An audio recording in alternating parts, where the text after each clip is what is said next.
Number 8, 191652, communication from the Department of City Development regarding a plan to improve participation outcomes in the Summer Youth Internship Program. So that's DCD. Okay. Ms. Brown, Good afternoon, you have everyone. the floor. I'm Martha Brown with the Department of City Development. Good afternoon. Good afternoon. This file responds to a budget footnote that asked us to take a look at some suggestions to improve participation and outcomes in the Summer Youth Internship Program. Sure. Was this sponsored by Alderman Cox or It me? was indeed. It was indeed. Yeah, okay. And she also sponsored a budget amendment which added funds to the wage account for summer youth interns, Gotcha. which will allow us to significantly raise wages this year for our interns, which is fantastic. And I think the issue was at, what, $7.75, and we can go up to $11? That's what the market... approximately, yeah, a little over 11, that's right. So it's a very significant increase. We're very appreciative of that. Okay.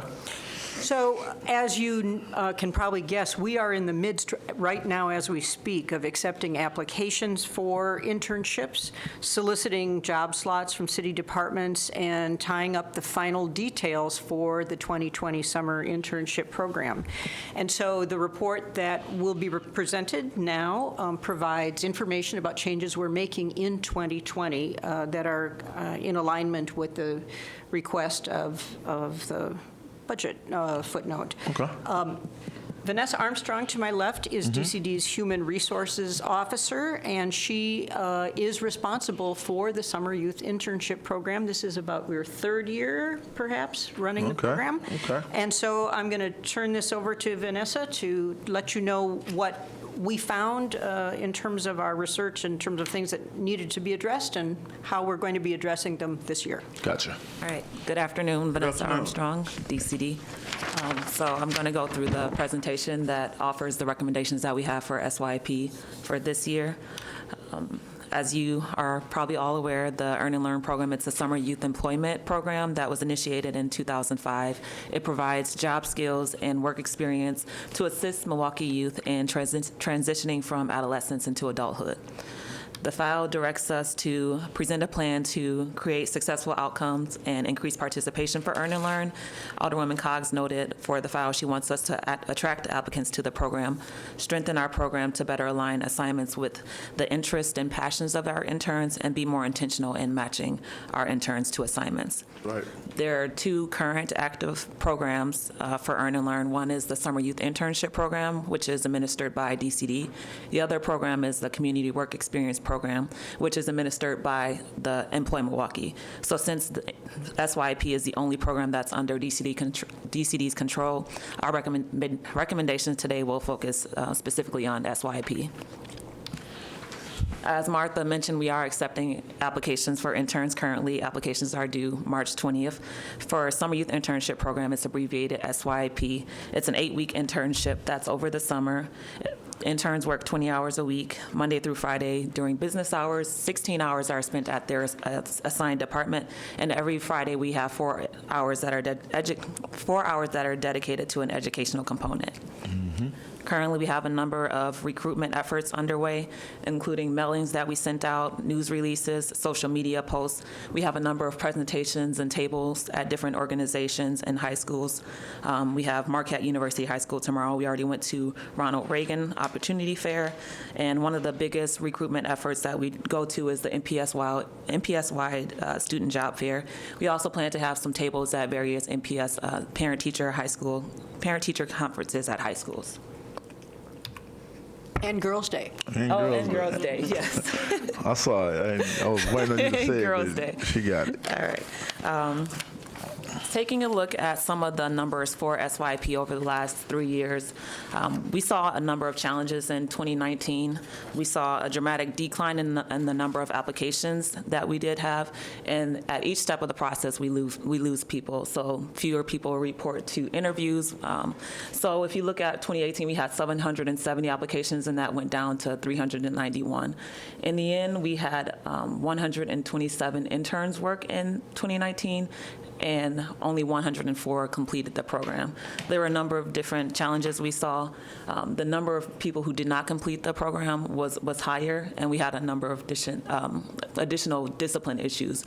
And I think that's due to us not being able to be as selective as we have been in past years because we had more applicants.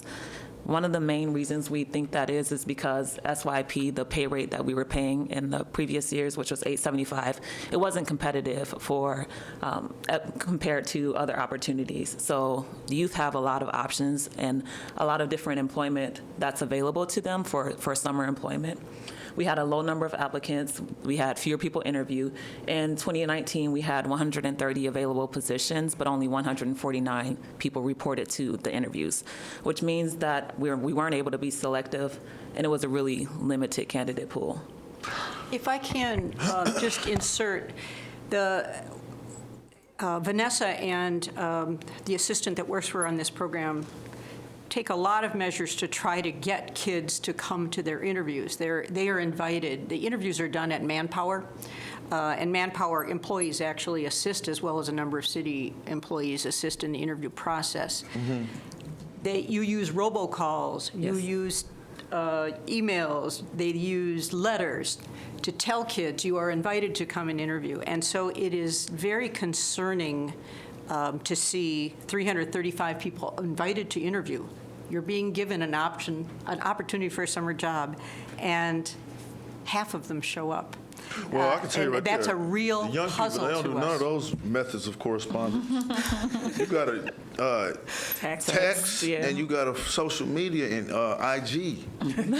And you can do a little Snapchat video, say, come get a job, come make some money, come learn how to be an engineer or in whatever positions are available. So we got to step our game up in how we inform the young people, because young people they hanging up on a robocall. I thought that was antiquated. That's still out there. Yes, it is. Still use it. Did you use it? I didn't get a robocall from Last you. ones to use it. All right, I just messed with you. Okay, so we can try that, can't we? We were using the ITMD City Watch system, and there are some limits to that system. So we would love to do We gotta those upgrade. measures. Okay, so So, Mr. Chair, I'll put that on Alderman Cox to make sure we get upgraded. Is that okay? I will say the fire department, when they do the cadets, they use a texting system. One of my nieces had applied. They used to text her all the time. So whatever text system that the fire department is already using for the cadet thing may be something Good to idea. look into. Good idea. And social media, of course. Okay. So I'm interested. You're saying that youth have a lot of opportunities to work elsewhere. What are you hearing? So- I hear that this is the number one request as far as trying to get into Earn and Learn. So where are they working? Boys and Girls Club, I know. Yeah, we attended the NPS-wide job fair, which is geared towards juniors and seniors for the last 2 years. And at those 2 years, there's like 60 different employers. And the internship coordinator for NPS told us that we were the lowest paying, including our program and also the community work they said experience that. program. Okay. Yeah, so we were at $875, and then Employ Milwaukee was at $750, I believe, or $775. So we were next to And when We taxes Energies. come out, taxes are coming out, right? Right? That's before taxes. I know, but they coming out, so they get the paycheck. The kids like, Yeah, you can work at Summerfest for $10 or, Okay. Yeah, that makes sense. so there's a Okay, lot I of got different it. opportunities. We've had people, interns, leave our program to go work at Summerfest because they can make more during that brief period of time. That's understood. So we're going up. Okay, good. And Mr. Chair, part of what made me want to focus on this is because every year that we've had an intern, Earn and Learn intern, I can't remember a year where the intern didn't have a second job, where they weren't leaving from here and going somewhere else, which demonstrated to me that it's not enough. And it still may not be enough with it being 11-something, but for at least those who, if we can get a little bit closer to what they really need Yeah. to be able to fully engage in the program, then we should be moving towards that. Okay. I was listening. Did you have one? Okay. All right. Please proceed. Sure. Moving on to the recommendations that we have.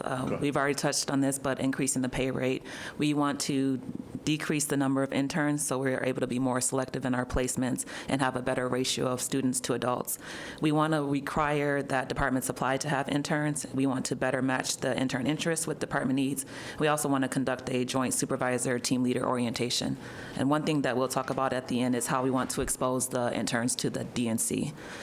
So this was touched on, increasing the pay rate because there are a lot of opportunities. The budget amendment was adopted to supplement the SYP pay rate, so now we're able to offer $11.52 for 2020, which is the city's service contract living wage, which is great. We think that's going to be a great way to attract applicants to the program. Mr. Chair? Sure. You said you want to decrease the amount of internships, so it was 130 last summer, so what do you want to go to? So we're looking to go to 110 for this year. And the reason being... Is that right? What's the reason? So the reason being, we have, every year without fail, we have interns who report that they don't find value in their internship, that they're twiddling their thumbs on their phones, and they're not really given a great experience or work to do. And we want to not focus too much on numbers, because what happens is a department head might say, take some interns, because we're trying to find as many intern slots as we can. And then on the flip side, the department doesn't really have work, or they're not giving work to that intern. So we don't want to focus too much on the numbers. We want to focus on having those departments that have valuable work for the interns, focus more on making better worksite experiences for the interns. Okay. Mr. Chair? I guess we could try it out for this year. Yeah. And then maybe Alderman Hamilton. Yeah, this is always a balance, right? I mean, we went through this with Compete Milwaukee too, Okay. right? With the push to try to have a number that actually have an impact, and at the same time, and you're pushing departments to actually find meaningful work, while at the same time making sure that the experience is worthwhile and you're paying folks to actually be down here to actually do some work and have a positive experience. Yeah. So that there is a balance that I think we have to be mindful of. What I want to encourage, though, because having been kind of involved in this to the point that it created some gray hair for me, It's getting there, too. I know, right? Is when we actually have slots that are available either within the city or in the community that go unfilled because we have not made the connection with the students in order to do it, in order to fill the actual positions. And one of the reasons why I didn't want to have a separate process for promise zones this summer is because we really should streamline this in the way where we're actually talking to each other with the positions that are available. And Employ Milwaukee has been very helpful in being able to take youth who have not been assigned a position and then assigning them to some of the community opportunities that exist. And so hopefully we can be more intentional this time so that there can be a more meaningful experience when they come down here with internships, and at the same time get them into the communities where they live, where those opportunities exist. And in many cases, some of those experiences wouldn't even necessarily have to have an increase in cost. So some of those kids are the younger ones who just would be happy to have a job. And there are many of the community partners and businesses that are in the community that have real strong, meaningful experiences for them. And so if we could balance that out, hopefully a communication with some of the community partners that we have that are on the ground finding people that need jobs, because the other area is that ineligibility number is too high too, because sometimes people can't find a birth certificate, they can't find a social security number, or they can't find something like that. And we have some community partners that can help them fill out those applications and get those pieces and then find placement for them. Excellent. Okay. Have you guys identified the 100 slots? Not yet. We're accepting requests from departments currently. Okay. So I guess it was a more of an impactful reason, like Alderman Hamilton said. But when did we request the increase in the pay? Before or after our decision to reduce the amount of applicants? Does the budget match up with the 100, or would it have matched up with the 130?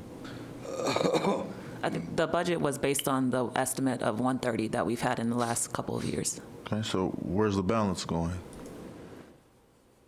Well, the extra money is going to make sure that we can pay 1152 to 110 interns, and also to increase the number of team leaders who earn more money and provide more adult connection for the Friday in addition to enrichment supervisors. courses you're talking about? I'm sorry, what? You talking about the ones on Friday, the educational classes? Yeah, they are in touch with the interns every day, actually. The team leaders we have a number of Milwaukee Public School teachers, for example, college students who work as team leaders, and they kind of serve as an interaction or an intermediary between the supervisor and the teenager, the intern. How much do they get paid? So last year it was $14.93, and we're increasing it to $19.23 this year. So that, Mr. Chair, Okay, yeah. so that increase is predicated on the overage from the budget amendment for the more pay for the young people? It was based on the increase for interns, as well as a rate study that we requested of Manpower to see if they were being paid an appropriate rate for the level of experience. We have a lot of our team leaders have master degrees. A number of them are working as MPS teachers throughout the year. So we wanted to also make sure that the team leaders were being paid appropriately for their experience. Were we having a shortage of them? Was there a complaint with that, with the 15 versus 19? No, so we've had 6 team leaders for the last 2 years, so there wasn't a shortage of team leaders. Mr. Chair? Yes. I do just want to say on the record. You have the floor. I do just want to say on the record, I don't have an issue with the payment for the team leaders. I do, as the person who sponsored the original file and as finance chair, have some concerns though about the shift in numbers with the shift in money and the choice for that money to be reinvested and not directly into the salaries of the young people. I think that was the full intent of the council, and the council's impetus behind this was also impacted by community input, where that was a community concern. So to have any portion of that specific amendment to be utilized for anything other than increasing the pay for the young people is divergent from what I think all of us as members voted for, and I think even what the community intended. So with that, I would rather that increase the balance of the money left over stay with going to young people. And if you still want to stick with 100, then we have a balance, and we can do some more promotion or something for young people. I don't think the advisors, they requested and complained. And if we do that now, we're going to have to continue that. And I don't think in the future we would rather have them get more money versus more young people. So since you haven't identified the 100 yet, can we stay with the intent and reach whatever that budget amount allows us to? Well, that's what I would prefer too, and it sounds like the same thing for Alderwoman Cox. President, do you agree? Well, we'll be happy to. What you think? That's fine. Okay. We'll be happy to do the math. You know, I don't have the figures in front of me, and we'll be glad to share the math with you. Okay. I do want to just say, though, that we've been running this program. I think this is our 16th year running this program. Yeah. You Team said leaders 05, are right? an absolutely integral part of this. Good, high-quality team leaders are very important problem solvers. They are direct connections to the kids who can hear out what the kids are hoping for. They support the kids in the education program. They are absolutely critical, and it's really important to have high-quality team leaders. Over the years, the way we have reduced the budget has been by reducing team leaders. And as we took a look at the intent of this file, making this a more effective program, one of the things we thought was important to do was to return to a better ratio between team leaders and students, because otherwise those team leaders don't get much opportunity to interact. We know if you share 130 kids among 6 team leaders, they have a pretty large caseload, so to speak. So that's one reason. We're trying to improve the quality of the program, and as I said, we used to have 15, 17 team leaders. We've been down to 5 or 6 because of budget cuts over the years. So therefore, that increase, nobody disagrees with that, you're absolutely right. But wouldn't the increase be more beneficial to get more, if it's, what is it, $3, $4 per person times 6? How many can we get another team leader? Yeah, I think, So the ratio from Yes. the child Yeah. to the team leader would be, yeah. now I would support that. If you stuck on this 100, I would support another or 2 more team leaders. In terms of and it's 110, by the way. In terms of the number, why don't we see how many really high-quality job applications we have from the departments? And if we we have well more than 110, we can adjust it upward. So let's take a look at that. Okay. And then, Mr. Chair? Sure. The actual positions that are on the community side, then, because that comes from a different fund Yes, that goes directly to, because I know to employ, right? correct. We do not get involved in the hiring on the community side at all. We sometimes will refer kids who apply to us and don't get a job. We may refer them to Employ Milwaukee Right. to see if they will fit into a slot there. And sometimes they refer some of their kind of alumni who have gone through the Earn and Learn Community Work Experience Program. They will refer them to us with a recommendation that we took a look at them to hire Right. because they're Right, that's been my- older. yeah. But we do not get involved at all in the Right. hiring or funding of community Yeah, positions. so I was just asking about the referrals, and Yeah. then the wages. That's just the city intern Correct. for the 100 pieces. That's correct. Right. Yeah. So, Mr. Chair, Alderman Cobbs. to just be 100% clear, I've dealt with Earn and Learn, I think, since I've been here, and I've dealt with the team leaders and all of that, and I know they do great work. So my concern is not against an increased pay for them. It is simply that the specific financial amendment that we as a council passed for the 2020 budget was specifically for salary increases for the young people. Yep. So it's not that there cannot be a salary increase for the team leaders. It's just that this particular money, this pool of money, is for the increase for the young people. As policymakers, we deal with the different SPA accounts and the fund here and the fund there and all of that. So I am by no means, I don't think any of us are saying that there is not, as a part of improvement of the program overall, a even need to increase the salary for those team leaders. What I am simply saying is that this pool of money was specifically designed to be there for the estimated amount of actual interns in the program. So that is. And we'll get you the math on that to make sure that your intent is fulfilled. Follow through. Yep. All right. So are we on the same page with not increasing the team Finding a leaders? different source. We'll have to use, community development block grant is our main source of funds for this program. That's the only city funds that go into this actually are the funds that were provided by the amendment. Okay. So where are we? So We're going with the we'll look 110 to our block grant and funds. try to get for- more Yep. for, all this money is going for the young people. Yes, And then if we. Got it. You said we're going to come back and try to get CBDG for the team leaders. got it, yes. Okay. All right.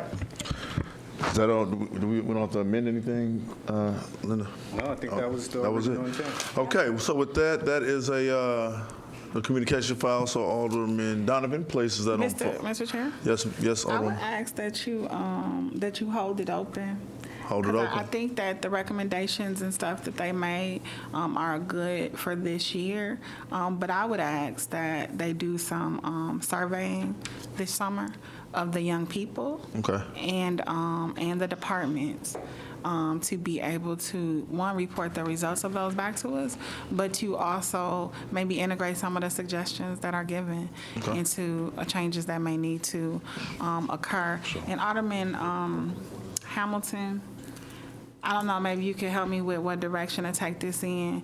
You know, my intention is to improve the summer work experience of young people involved in any aspect of earn and learn. I recognize we only control the Summer Youth Internship part, but I don't know if we may need to do a separate file or something about with employ, really going through the same exercises of what could we be doing to help improve the experiences and what's working and what has helped, because some of their things that has worked and helped may be some of the very things that could be integrated into the Summer Youth Internship program. I agree with that. Who's leading Employees Milwaukee's Earn and Learn now? But Rob Cherry has been Rob leading has it. been doing it, yeah. Yeah. Okay, Rob. Okay. Yeah. Well, good. Yeah, and there are a number of suggestions that I think would be very helpful. And by and large, if the experience, if the impact of the experience, because the numbers are much larger Yes. on that side of the ledger. If I may, there is a written report in your file that has some additional recommendations that we don't have time to go through today, apparently.